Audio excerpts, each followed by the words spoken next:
and his spirit hovered over the earth. Nobody said they ever saw God, because by the time man came back, he was already up there with them, the heavens. But what he did, he says, I'm giving y'all the word. John says in the beginning was the word. He said, what I spoke, it came to pass. He said, but then Jesus had to come down in the form of God, in the form of the Spirit. He says, where did this God start speaking from? This was powerful to me. Sister Howard, it blessed my heart. I was trying to understand something critical. The Bible said a lot that God came to earth. It was nothing in the earth. It was formless, shapeless. It was empty. But the Bible says, let there be light. I'm trying to understand God. I'm not that super smart, but I'm trying to understand God. How you gonna send light when there ain't nothing there? Where did light come from? You can spot check me later. Acts 22:6 says, about noon, I came to Damascus, and suddenly a bright light came from heaven. I don't miss the text, y'all. And it flashed all around me. So when God spoke light on earth, y'all about to miss this. He didn't speak light out of nowhere. He spoke light out of heaven. So whatever he spoke in the earth, y'all about to miss it. Heaven agreed and had to respond to what he said. Don't miss it. He spoke light in the earth where there was darkness, but light came from heaven where there was light. So when he spoke on the earth, out of heaven, earth had to receive what he said. I don't know who I came to preach to, but if I look in Matthew 18:8, he says, whatever you loose in the earth shall be loosed in the heaven, and whatever you bind in the earth, God help me right here. In other words, I'm trying to teach somebody that whatever you say on the earth, it ain't just going to happen out of nowhere. Earth and heaven has to agree because of the spirit that you have. See, some of y'all still sitting there and you wondering why you're dealing with frustration. You're dealing with frustration on the earth, but if you start speaking from the heaven, that the earth gotta, God help me, the earth gotta understand and respect what heaven said. If you start speaking to the enemy on the earth, he said, I need you to understand that heaven has to respond to what you said. And the problem is, most of us calling on earthly answers, trying to fix heavenly problems. But don't you know it ain't nobody on your Facebook page that's going to be able to fix your heavenly problems, because all they can do is like or dislike what you said. But when you shut yourself off and call on the name of God, I declare and decree that earth has to obey what heaven. I feel like you're getting what we're trying to go. He said, I need you to see something. This is why Jesus said, speak those things that earth haven't seen. Because what you don't understand, heaven already done worked it out. I don't know who I'm trying to preach to, but I need you to see something. The stuff that you're dealing with here on the earth, all you got to do is speak it and watch heaven agree with it. He said, because when you speak those things that be not as though they were, watch it work out.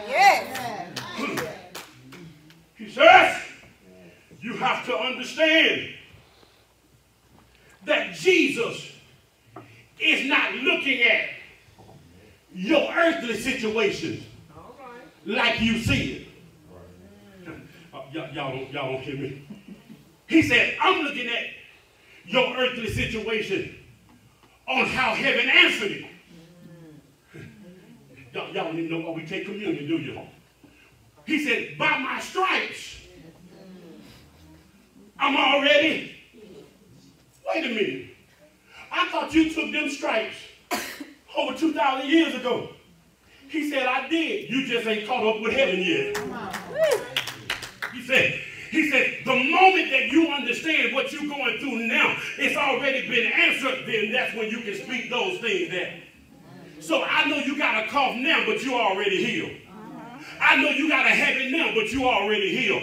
What I need you to do is catch up to what heaven said. He says, I'm in the book of Romans chapter 4.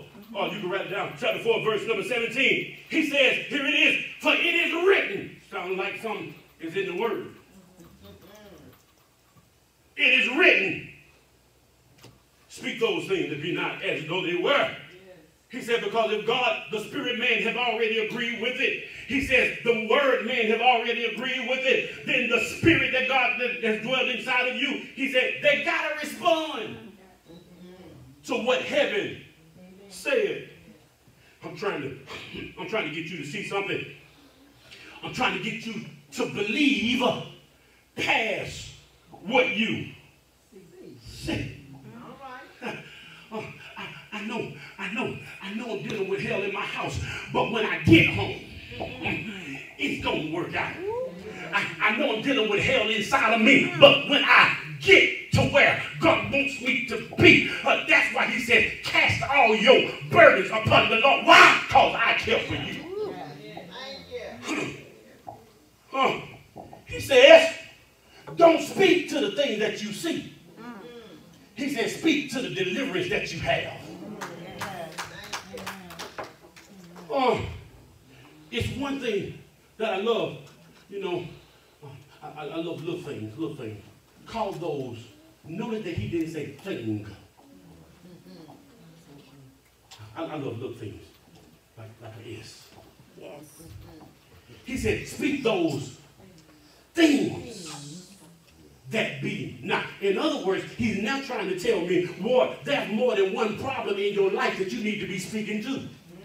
He said, because if you just stop at one thing, then you got to come back and speak some more stuff or deal with it. He said, but if you just start calling it all out. I'm asking God to pray for me. I'm asking God to pray for my wife. I'm asking God to pray for my children. I'm asking God to pray for the church. I'm asking God to pray for you. I'm speaking a lot of stuff. Because he said that if I speak those things, and I'm in the book of John.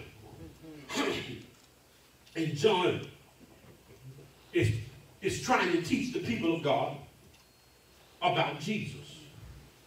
And Jesus is now performing miracles. So that he's performing miracles. And one of the miracles that he done, he turned water into wine. He ran into a cat by the name of Nick. They called him Nicodemus. Nick said, how in the world can I go into my mother's womb and be born again? He said, Nick, man, I ain't talking natural stuff. He said, I want you to be spiritually born again. He went on a little further. He was thirsty, got to a well, found this woman at the well at Samaria. The woman came to him thinking she was about to pick up another man. He said, girl, you need to go home because you play in a house with a dude that ain't your man. He said, but if you find me some water, he said, if you drink the water that I have, you ain't never got a thirst again. Jesus going a little further, deal with a little lame man. Jesus going a little further, teach the disciples how to deal with the 5,000. Fed them 2 fish. I like to say, a couple of hush puppies and a piece of tilapia. He went on down. Jesus, he deals with something that Peter understood as walking on the water. I'm in the book of John, chapter 6, verse number 61. This blessed my soul. Because out of all the good that Jesus did, I need you to see it when you get a chance. Gospel of John, chapter 6, verse 61. He still had some people that didn't want to roll with him. If I was to stop real quick right there, I don't care how much good you do in your life, there's still going to be some people that say, I still don't believe. The Bible declares that Jesus knew that those disciples were going to turn away. But watch this. But he asked Peter. He said, Peter, You want to go to? Peter said, God, I'm going to ask you a question. If I go, where can I go? And I just asked that same question to somebody in here that's struggling in your belief area. If you turn back to what you came from, who else going to help you out? Because if the truth be told, I know who I used to be. Yes. I know what I used to say. I know what I used to do. And the truth is, if I didn't have God in my life today to convict me from who I was, I'd be a jacked up man.